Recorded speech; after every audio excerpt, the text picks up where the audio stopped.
kepada jamaah sekalian, mari sama-sama kita dengarkan mau'izatul hasanah. Jangan beranjak dulu, kita dengarkan muballigh kita ini menyampaikan mau'izah hasanahnya kepada guru kita. Wa ilaikum falyatafaddal mashkur. Shallu ala Muhammad.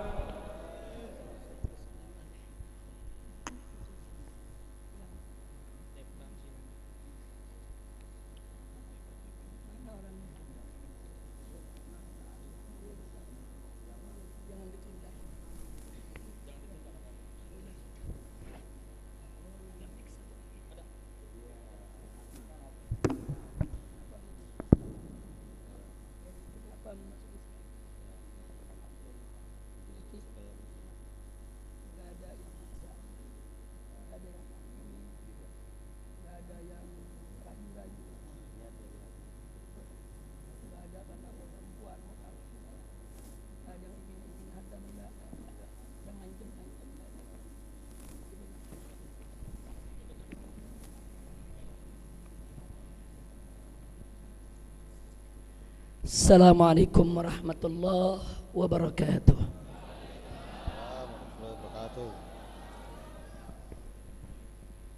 Bismillah walhamdulillah wassalatu wassalamu ala rasulillah wa ala alihi wa sahbihi wa mawalah. Para habaib, para alim ulama, para kiai, para muallim dan segenap kaum muslimin dan muslimat rahimakumullah. Di hadapan kita pada hari ini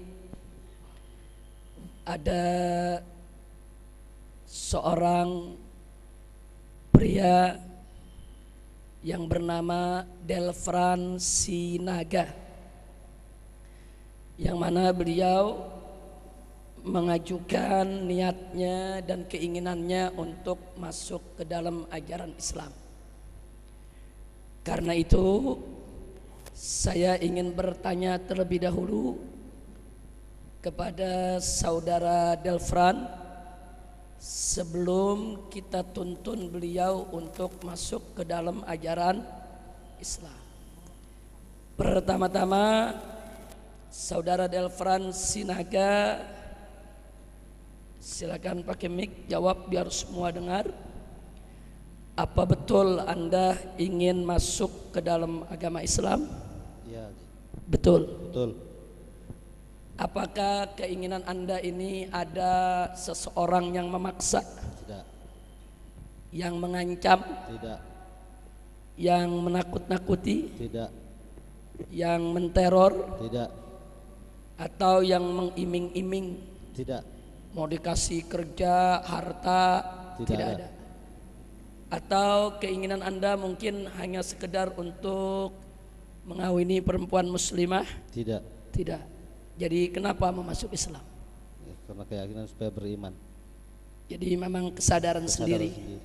Kesadaran sendiri ingin beriman kepada Allah Subhanahu wa taala. Yakin? Yakin. Antumus syahidun. Anda semua jadi saksi. Sengaja ini saya tanyakan karena enggak boleh ada orang masuk Islam karena dipaksa. Haram. Enggak boleh ada orang masuk Islam karena diteror, karena ditakut-takuti, tidak boleh, haram. Dan enggak boleh juga orang masuk Islam karena dihipnotis, disihir, dijebak, atau diiming-iming dengan dunia, ditipu. Itu enggak boleh. Kenapa enggak boleh? Karena Islam ini agama mulia, agama agung, agama suci. Agama yang tidak boleh dikotori dengan cara-cara yang menjijikkan, cara-cara yang tidak betul. Nah karena itu alhamdulillah barusan saudara Delfran Sinaga sudah menyatakan ketulusannya di hadapan kita. Kalau beliau tidak dipaksa, tidak diteror, tidak diancam, tidak diiming-iming oleh siapapun, tidak juga hanya untuk sekedar mengawini perempuan muslimah, dan beliau betul-betul kesadaran sendiri, yakin ingin jadi orang beriman. Mudah-mudahan keinginannya dikabulkan oleh Allah Subhanahu wa taala. Nah, baik, selanjutnya saya mau tanya saudara Delfran. Sebelum Anda masuk Islam, Anda mesti tahu dulu bahwa dalam agama Islam ini ada kewajiban-kewajiban dan ada larangan-larangan. Ya. Dalam Islam ini ada kewajiban untuk sholat, untuk puasa, Ya. untuk berzakat, untuk berakhlak yang mulia. Ya. Sudah tahu itu. Sudah. Dalam Islam ini nggak boleh berjudi, nggak boleh menenggak minuman keras, nggak boleh berzina, nggak boleh makan riba, nggak boleh memakan makanan yang diharamkan oleh Allah, seperti memakan daging babi, memakan daging anjing. Sudah tahu? Sudah. Ya, sengaja ini saya sampaikan. Jangan sampai nanti begitu masuk Islam nyesel. Oh, kirain masuk Islam enak-enakan bisa tidur bangun doang. Ternyata masuk Islam ini nggak boleh, itu nggak boleh, mesti sholat, mesti jadi orang baik. Mesti kita kasih tahu supaya orang masuk Islam nggak merasa tertipu. Islam ini bukan agama penipuan. Islam ini agama yang terbuka, yang terus terang apa adanya. Sudah tahu? Sudah. Siap untuk mematuhinya? Siap. Alhamdulillah, Anda semua menjadi saksi untuk ini. Nah, kita doakan mudah-mudahan kelak beliau diberikan kekuatan untuk menjadi seorang muslim yang baik. Amin. Amin. Amin. Yang terakhir, Amin. untuk menjadi seorang muslim itu maka yang bersangkutan wajib untuk mengucapkan 2 kalimat syahadat Ya. dengan penuh keyakinan, penuh keimanan untuk menerima bahwasanya tiada Tuhan yang berhak disembah melainkan Allah. Allah, bahwa Allah tidak beranak dan Allah tidak diperanakan, bahwa Allah memiliki nama-nama yang mulia, sifat-sifat yang begitu indah yang tidak boleh kita nisbahkan kepada Allah hal-hal yang tidak baik. Kemudian kita juga harus bersaksi bahwa Muhammad putra Abdullah itu adalah utusan Allah, Rasulullah, Nabi Allah. Nah, inilah syarat untuk masuk ke dalam ajaran Islam. Dan kalau sudah mengakui Nabi Muhammad sebagai Rasul, bukan berarti Nabi yang lain tidak diakui, tidak. Mulai dari Nabi Adam, Nabi Nuh, Nabi Ibrahim, Nabi Ismail, Ishak, Yakub, Yusuf, Musa, dan seterusnya termasuk Nabi Isa, wajib kita imani, wajib kita hormati, wajib kita cintai. Karena Islam tidak membeda-bedakan di antara para nabi. Siap terima itu? Siap. Baik. Baik. Sekarang ikuti yang saya tuntut.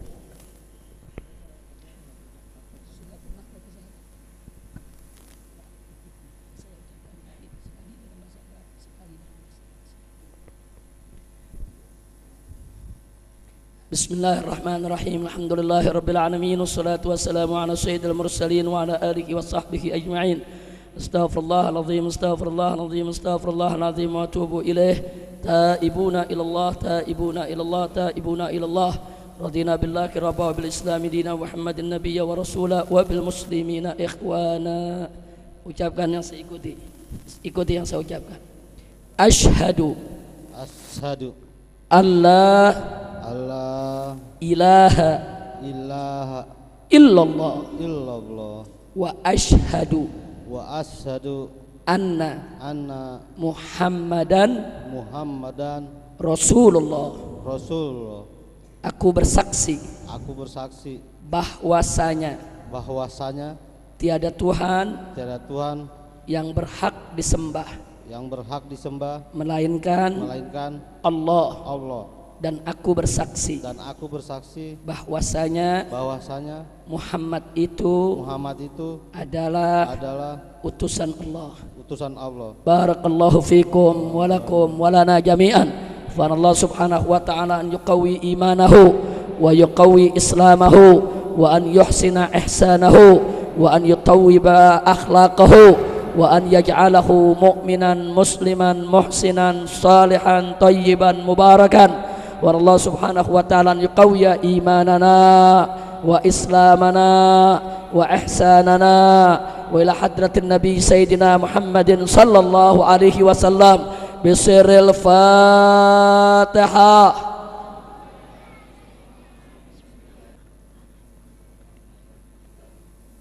Taqabbalallahu minna wa minkum fataqabbal ya karim. Mudah-mudahan beliau menjadi seorang muslim yang baik.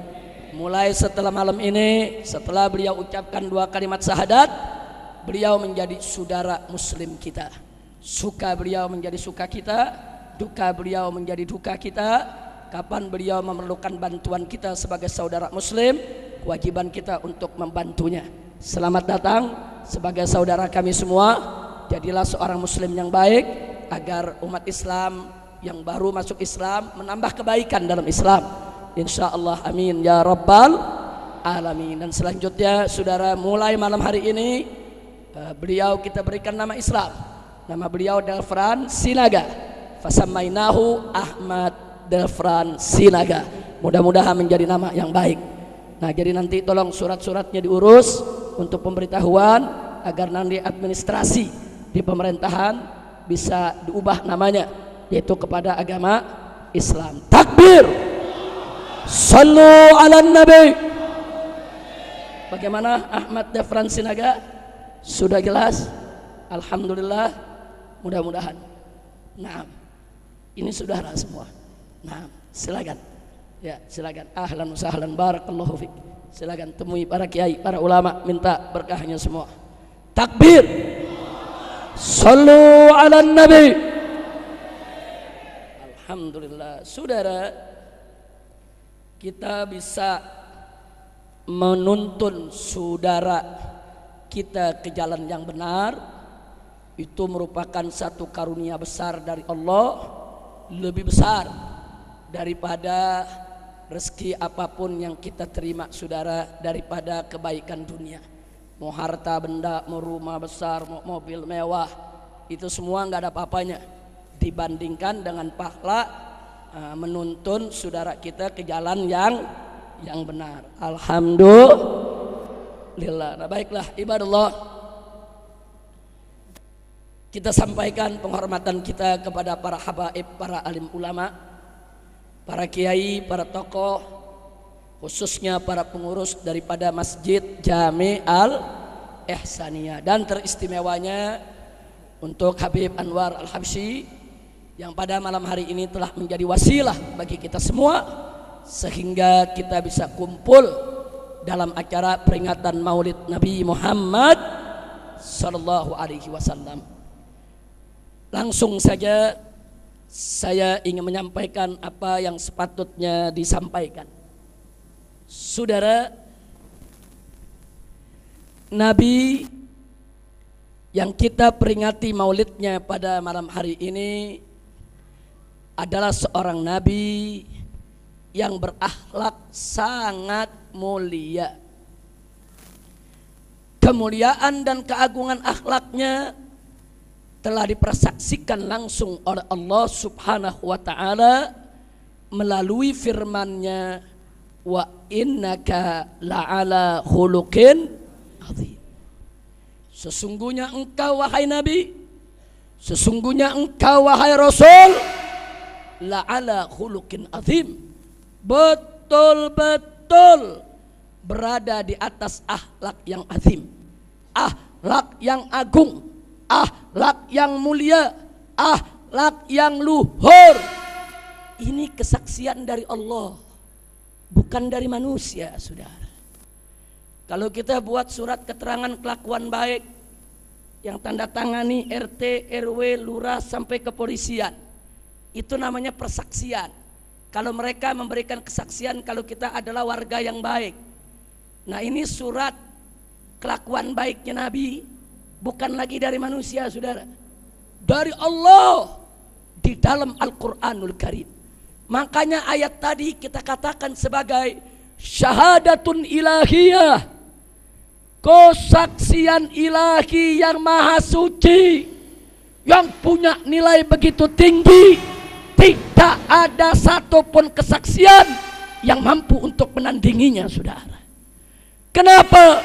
Sebab Allah itu zat yang maha tahu apa yang dilakukan oleh nabinya di depan umatnya, apa yang dilakukan oleh nabinya di belakang umatnya, apa yang dinyatakan oleh nabi secara terbuka, dan apa, saudara, yang disembunyikan nabi di dalam hatinya, saudara.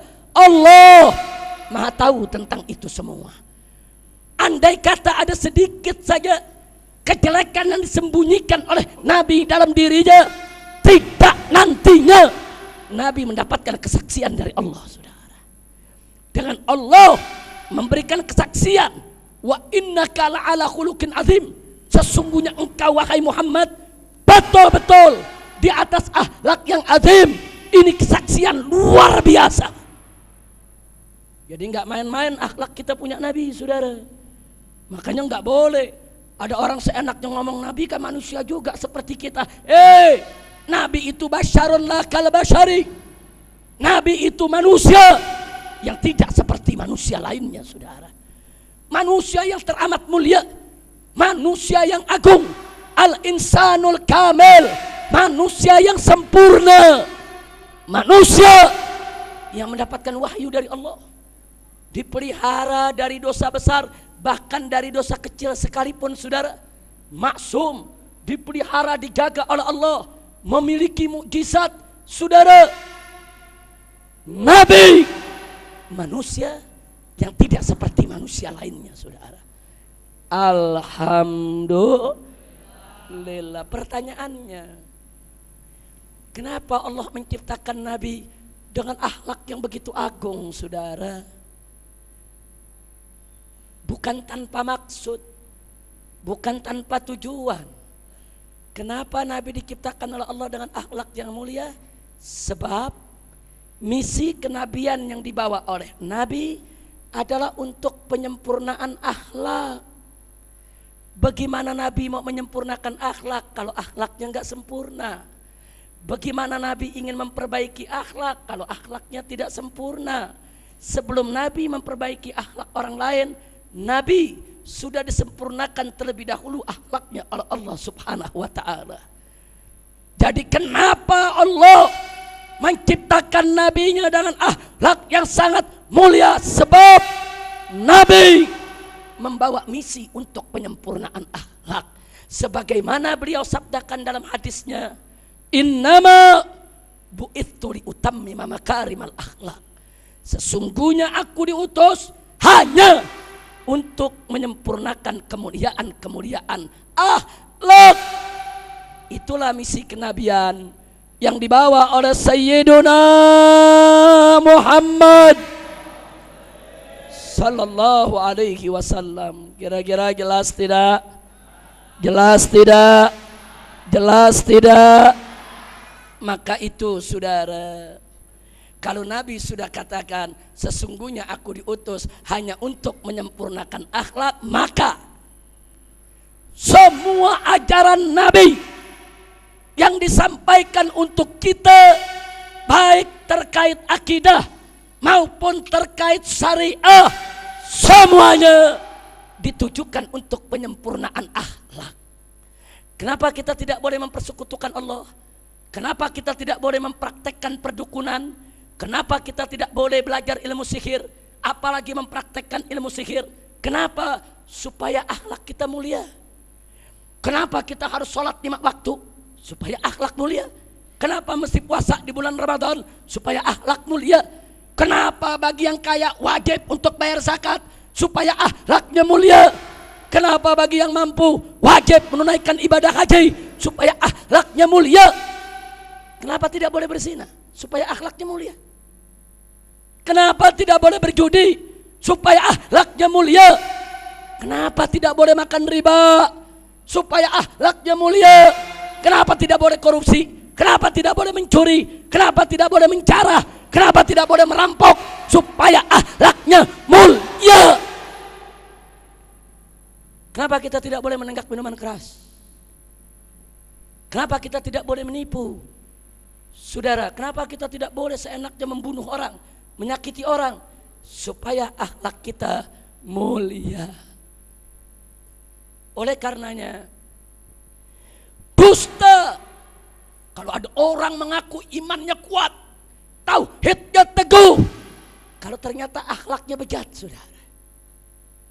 Dusta kalau orang mengaku sebagai pejuang syariat, penegak syariat, sudah melaksanakan puasa, sholat, zakat, kalau ternyata akhlaknya rusak, saudara. Dusta. Kenapa?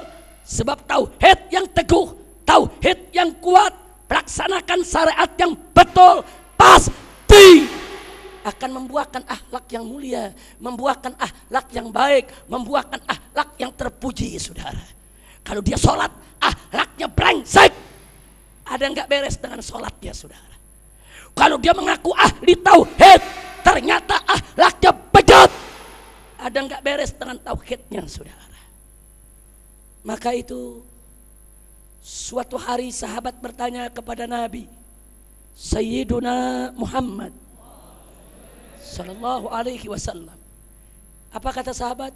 Ya Rasulullah, wahai Rasulullah, inna fulana tasuman nahara wa taquman layla wa tu'ti jiranaha bilisaniha. Wahai Rasulullah, ada seorang perempuan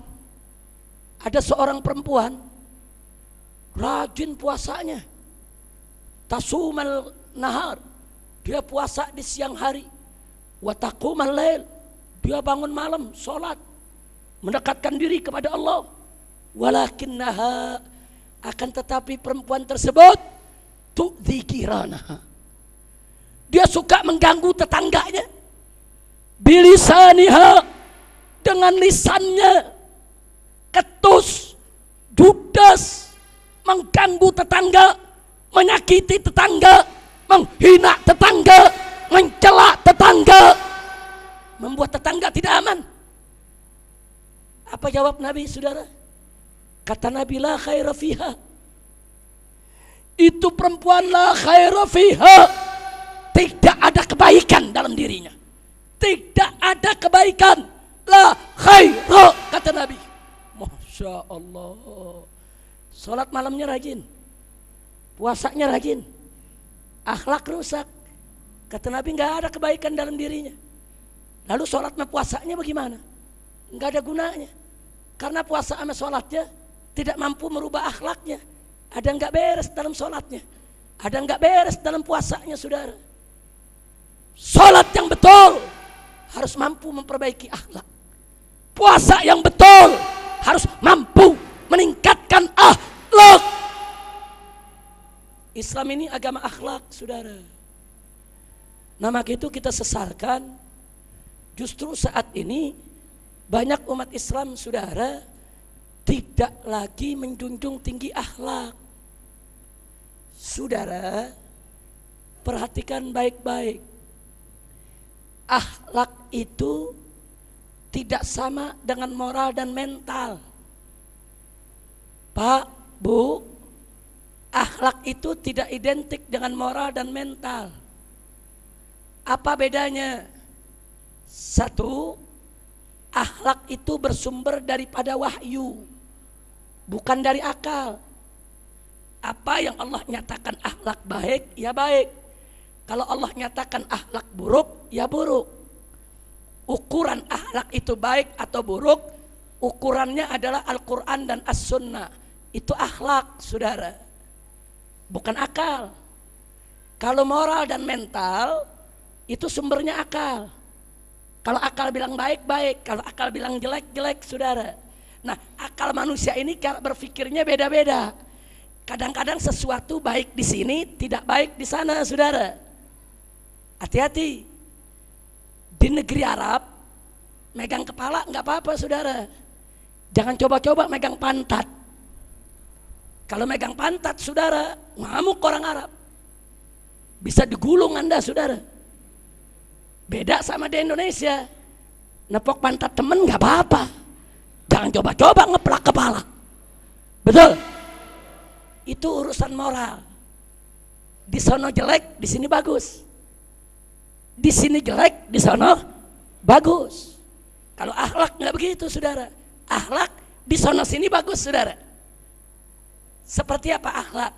Ikhlas itu akhlak. Di Arab ikhlas itu bagus.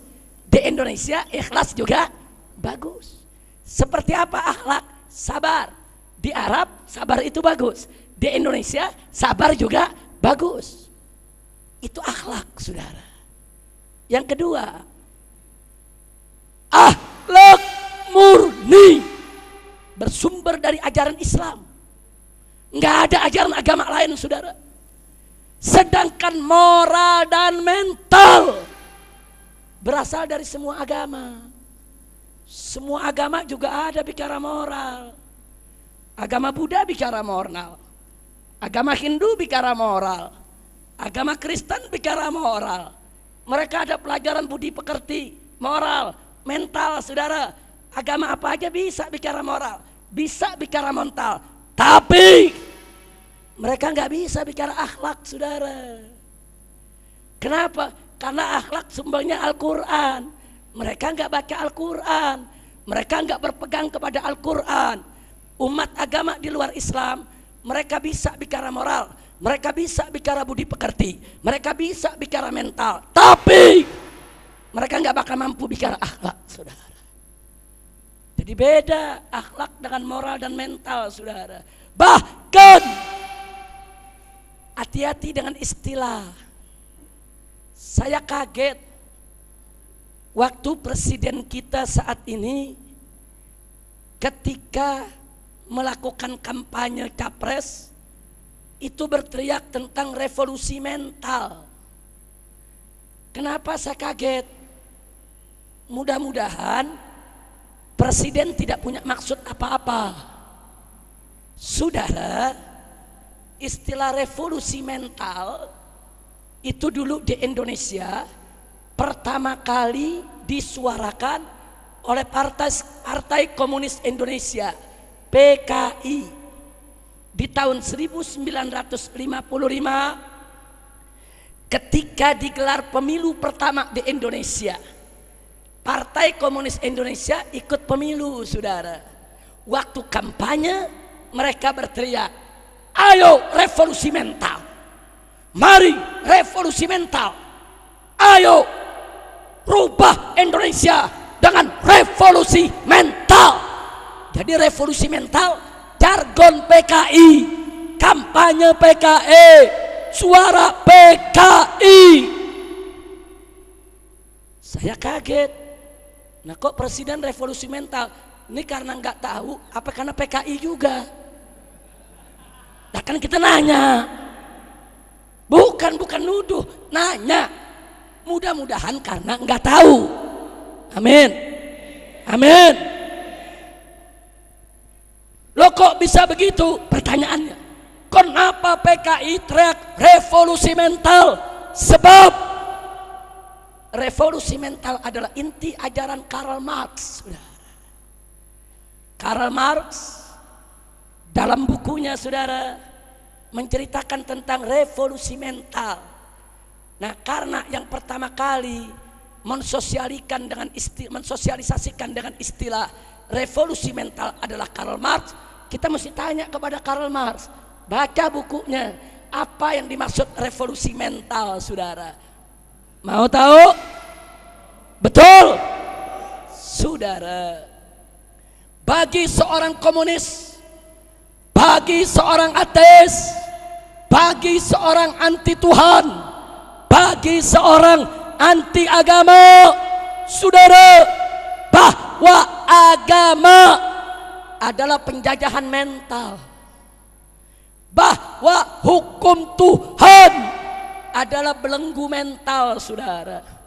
Orang yang beragama, orang yang bertuhan sudah menjadikan jiwanya, mentalnya budak kepada Tuhan. Mereka bilang agama itu belenggu, agama itu penjara, agama itu pasung, saudara, yang membelenggu mental. Kenapa? Sebab dalam agama ini tidak boleh, itu dilarang, ini haram, ini nggak boleh dikerjakan, sehingga jiwa manusia terjajah, diperbudak, dibelenggu. Oleh karenanya para kaum ateis berkampanye, kalau kita manusia mau merdeka, kalau kita manusia mau bebas, maka pertama kali merdekakan dulu mental dari penjajahan Tuhan. Bebaskan dulu mental dari belenggu agama. Lepaskan Tuhan, lepaskan agama. Biarkan manusia yang menentukan mana baik, mana buruk, mana boleh, mana tidak. Tidak ada urusan dengan Tuhan dan agama. Itu yang dimaksud revolusi mental, saudara. Makanya akhlak bukan mental. Bukan. Ini namanya harbul mustalahat, perang terminologi, saudara. Hati-hati bicara mental, saudara. Makanya kalau presiden mengatakan revolusi mental, kita mau tanya, ini presiden ngerti apa enggak? Kalau enggak ngerti, alhamdulillah. Kadang-kadang jadi orang bodoh enak juga. Nah, enaknya kenapa? Kalau dia bodoh, enggak ngerti, kan dimaklumi. Tapi kalau dia ngerti, dia sengaja, berarti ada agenda tersembunyi, saudara. Berarti ada sesuatu enggak beres. Berarti kita mesti waspada. Jangan-jangan ideologi PKI mau dihidupkan lagi. Hati-hati, saudara. Makanya umat Islam mesti cerdas. Jangan ikut-ikutan. Anak muda ngaji nggak pernah revolusi mental, pala lo bomenyan. Anak muda ikut-ikutan. Yang tepat bukan revolusi mental, revolusi akhlak. Akhlaknya diperbaiki. Dari yang suka korup menjadi nggak korup. Yang dari suka menipu jadi nggak menipu. Yang tadinya suka mabok jadi nggak suka mabok. Yang tadinya nggak sholat menjadi sholat. Itu namanya revolusi akhlak. Kira-kira jelas tidak? Jelas tidak? Akhlak lebih mulia dari moral. Akhlak lebih mulia dari mental. Akhlak pasti menjaga moral dan mental. Tapi moral dan mental belum tentu menjaga akhlak, saudara. Kira-kira jelas tidak? Buktinya mental komunis apa menjaga akhlak, saudara? Enggak, malah nolak agama. Tapi akhlak akan menjaga moral. Akhlak akan menjaga mental.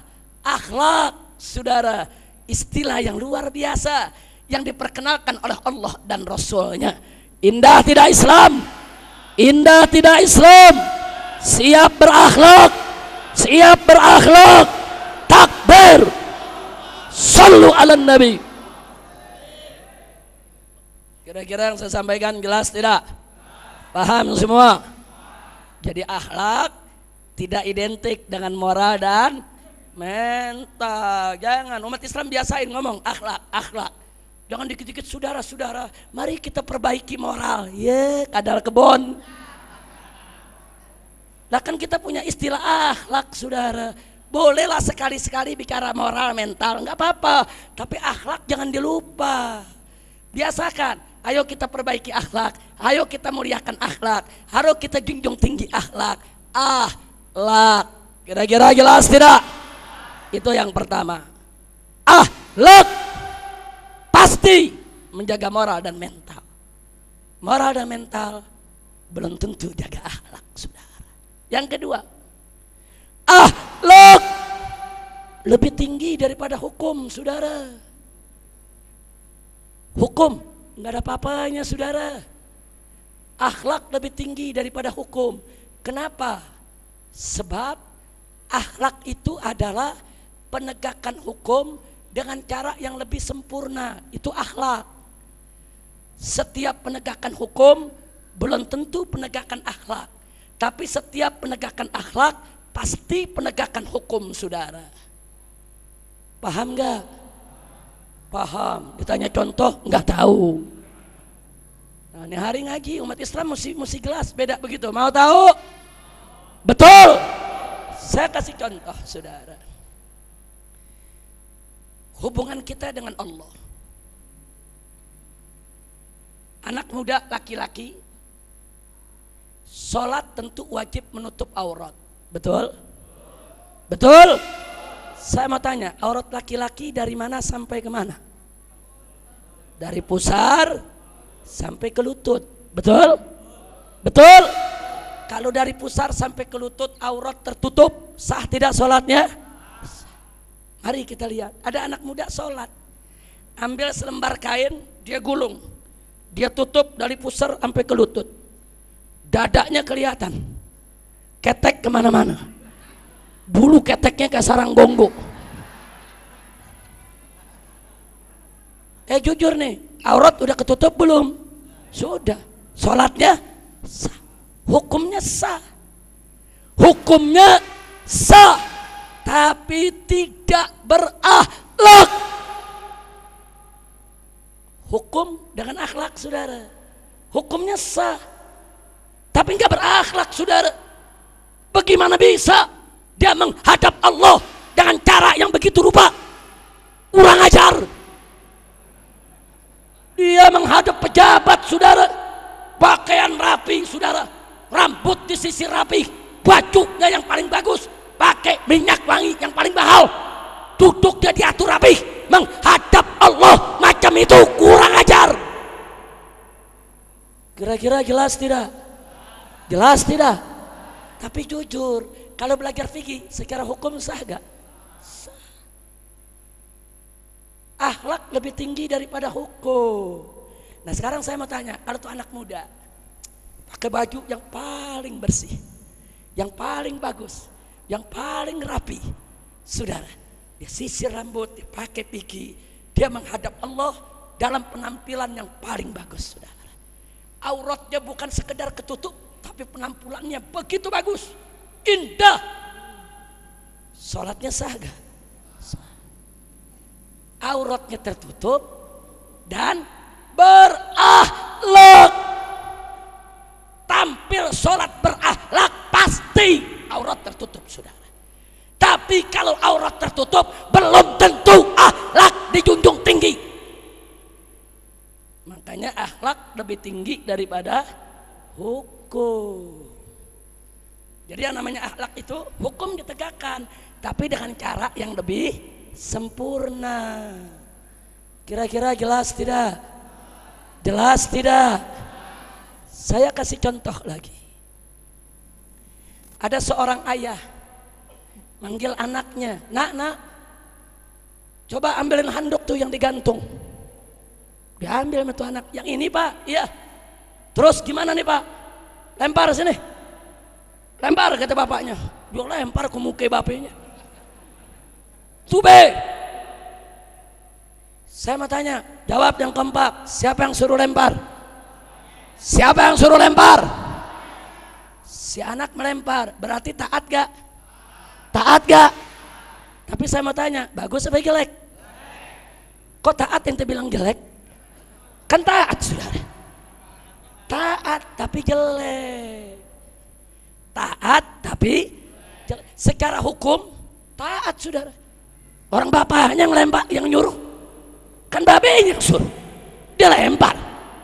Kalau kita omel, lu kurang ajar ngelempar. Nah, orang gua punya babe yang suruh. Betul? Secara hukum, saudara, dia taat. Tapi secara akhlak, saudara, dia nggak berakhlak. Jadi kalau bapaknya bilang lempar, jangan dilempar. Bawain, ini pak handuknya. Nah kalau dia serahkan itu handuk dengan hormat, bukan dia tidak taat perintah, bukan. Kan bapaknya suruh lempar, dia bawain. Wah kalau gitu nggak taat perintah, enggak. Dia taat perintah dalam bentuk yang lebih sempurna. Tujuan bapaknya lempar maksudnya apa? Supaya handuknya dia terima. Ada cara yang bagus untuk membuat si bapak mencapai maksudnya. Nggak perlu dilempar, serahkan dengan santun. Itu disebut akhlak. Kira-kira jelas gak? Paham tidak? Jelas semua? Betul? Mau contoh lagi? Yang ketiga, hukum dan akhlak. Akhlak lebih tinggi dari hukum, saudara. Ada seorang pemuda sudah dewasa, pria. Dia datang melamar anak gadis orang. Lamarannya diterima. Digelarlah akad pernikahan. Ada pengantin laki, ada pengantin perempuan, ada wali si perempuan, ada orang tua si perempuan, ayah kandungnya jadi wali, saudara. Kemudian ditambah ada 2 orang saksi yang adil, dan ada sighah ijab kabul. Lengkap gak rukunnya? Lengkap tidak? Saya mau tanya, akad nikahnya sah tidak? Betul? Akad nikahnya sah. Tapi ini anak muda kawinnya diam-diam, gak ngomong sama bapak ibunya. Bukan bapak ibu perempuan, bapak ibu dia, saudara. Saudara, bapak ibu dia mau izinin nggak izinin, mau tahu nggak tahu, itu bukan syarat nikah, itu bukan rukun nikah. Nikah dia tetap sah walaupun bapaknya nggak izinin, walaupun ibunya nggak izinin, tetap sah saudara, hukumnya sah. Tapi akhlak, hati-hati, dia berbuat seperti itu saudara, dia tidak hargai bapak ibunya saudara, tidak diberitahu, tidak diminta restu, bisa uququl walidain. Kalau bapaknya tersinggung, kalau ibunya marah saudara, kalau bapaknya tersinggung, ibunya marah, mereka tidak ridho, uququl walidain, durhaka kepada orang tua, dosa besar, tidak punya akhlak. Bukan hukum ini, akhlak. Kalau bicara hukum, sah nikahnya saudara, sah. Oh, si anak muda jawab, Habib, ini kan urusan pribadi. Omong kosong. Siapa bilang urusan pribadi? Itu urusan keluarga. Ahlan wa sahlan. Selamat datang kepada Kiai Haji Muhammad Thayyib Isi, hafizahullah taala wa ra'ah. Famatanallah bituli hayatih wa nafa'ana bi ulumih fid dini wad dunya wal akhirah. Amin ya rabbal ahlan wa sahlan, ya marhaba.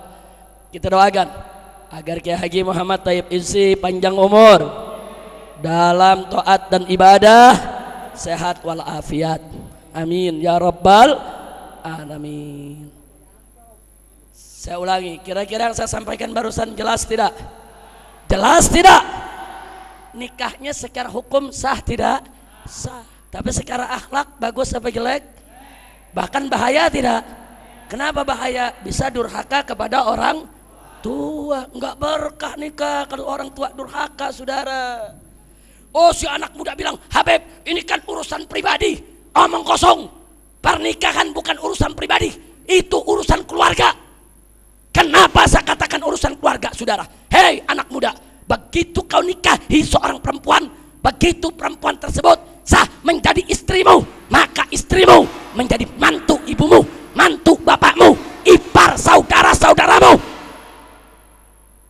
Tali perkawinan bukan menyatukan hanya dua orang, tapi mengikat dua keluarga saudara. Ibu dan bapak kita punya hak untuk ditanya, untuk diminta ridho aja saudara. Ibu yang mengandung kita 9 bulan, ibu yang ketika kita bayi tengah malam dia bangun saudara, untuk memberikan susu kepada kita, untuk membersihkan saat kita buang air kecil, buang air besar di tengah malam saudara. Saat orang-orang pulas tidur istirahat, ibu kita nggak tidur ngomong kita saudara.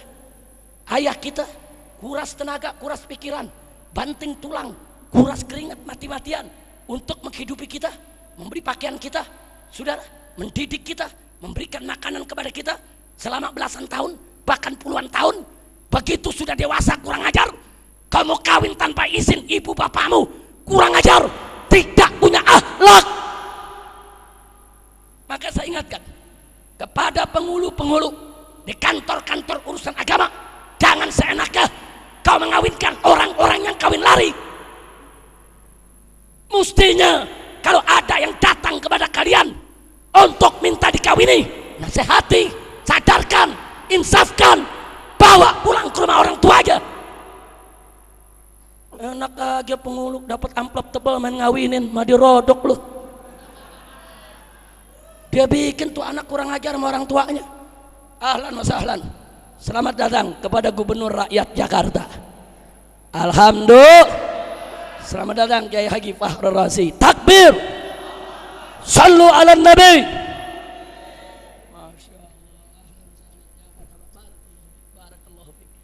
Ini gubernur saya, bukan kutil babi. Lu tahu gak? Tahu gak? Bang Rozi, saya punya gubernur, dan gubernurnya umat Islam di Jakarta. Setuju?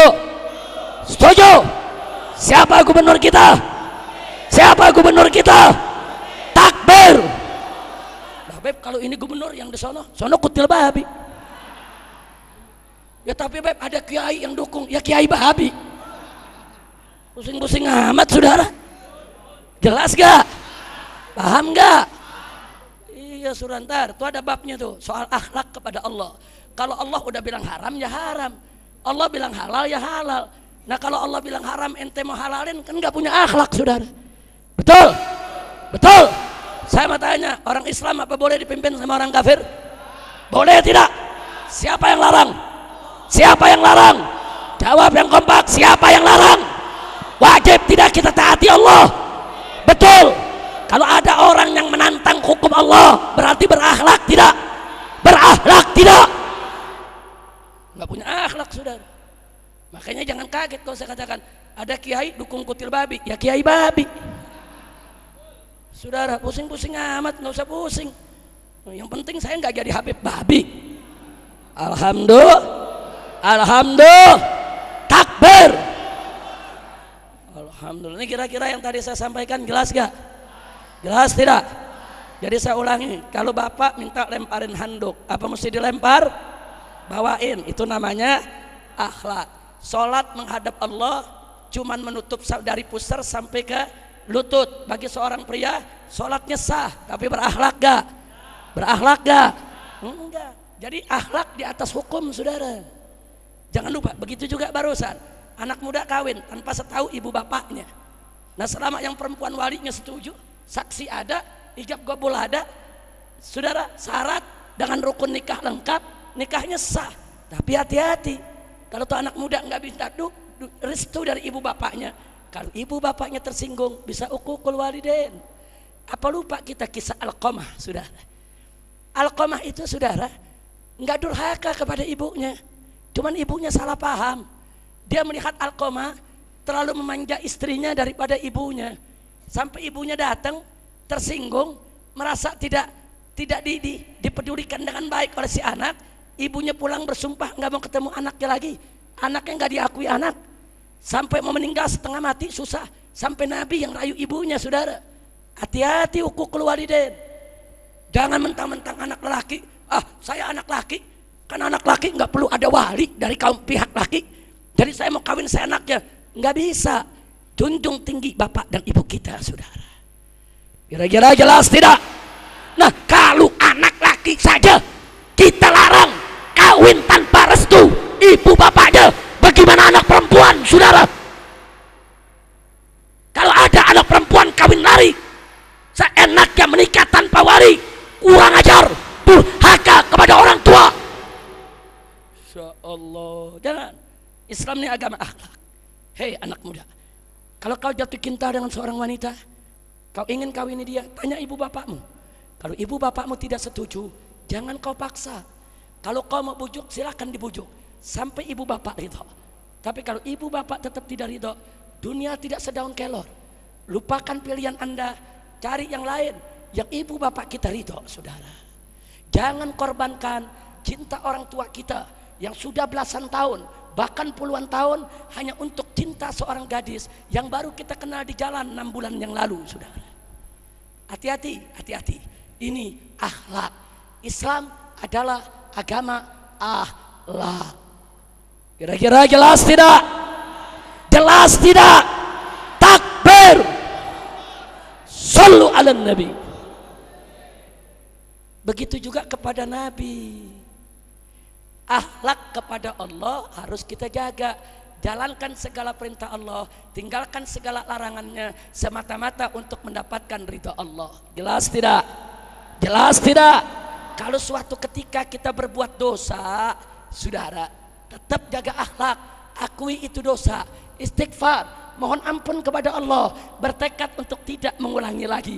Itu namanya akhlak. Tapi kalau orang sudah berbuat dosa, dia nggak merasa dosa, orang udah berbuat masalah, tetap ngotot dia benar, saudara, itu namanya tidak punya akhlak. Termasuk lihat itu, saudara, tokoh-tokoh yang di televisi, saudara, berapa banyak di antara mereka bangga dengan maksiat, bangga dengan kemungkaran. Artis-artis yang bangga kumpul kebo, yang bangga punya anak tanpa suami, kurang ajar, biadab, itu tidak punya akhlak, saudara. Yang tidak punya akhlak dipertontonkan di televisi untuk ditonton oleh jutaan orang, merusak akhlak umat Islam, biadab. kalau berbuat dosa, istighfar, akui itu dosa, malu dengan dosanya saudara, mohon ampun kepada Allah, bertekad jangan kembali, itu akhlak. Orang berakhlak bukan orang nggak berdosa, bukan saudara. Ada orang berdosa tapi berakhlak. Bagaimana? Begitu dia berbuat dosa, sengaja atau tidak sengaja, dia sadar, ya Allah, astagfirullah, kok saya begitu, ya Allah ampuni ya Allah, berikan aku kekuatan agar aku tidak mengulanginya lagi ya Allah, ini dosa ya Allah, tidak pantas hamba melakukannya. Itu akhlak saudara. Enggak perlu cerita kepada orang soal dosa kita, apalagi bicara di televisi saudara, jutaan orang nonton, dia bangga mengumpul keboknya, dia bangga sama anak haram jajahnya saudara. Kurang ajar. Kira-kira jelas tidak? Jelas tidak? Ada akhlak kepada Allah.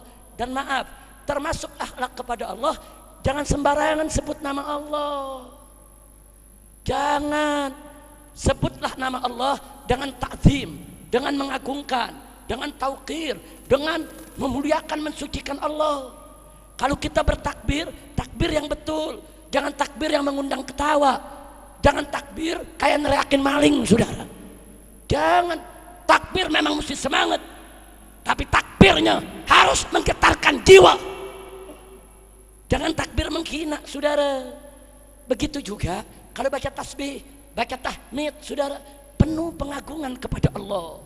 Termasuk baca amin, amin yang khusyuk, yang sahdu saudara. Nih kadang-kadang anak muda nih, kiai lagi baca doa, yang di belakang mau buru-buru habis tuh doa, amin, amin, amin. Jujur ada gak yang begitu? Ada gak yang begitu? Kurang ajar. Itu kurang ajar kepada Allah tuh saudara. Tidak punya akhlak. Anda tahu gak arti amin itu apa? Arti amin itu amin, amin, ya Allah kabulkanlah, ya Allah kabulkanlah.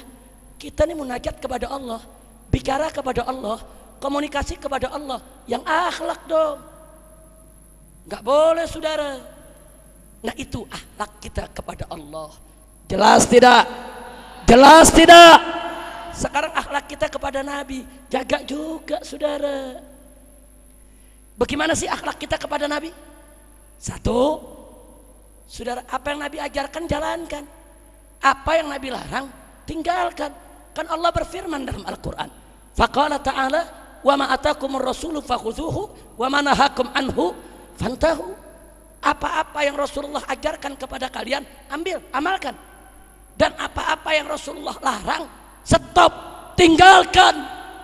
Itu akhlak saudara. Ngaku cinta Nabi, mabuk jalan terus. Ngaku cinta Nabi, sholat 5 waktu ditinggal. Ngaku cinta Nabi, judi jalan terus, kurang ajar. Itu nggak punya akhlak tuh saudara. Berakhlak.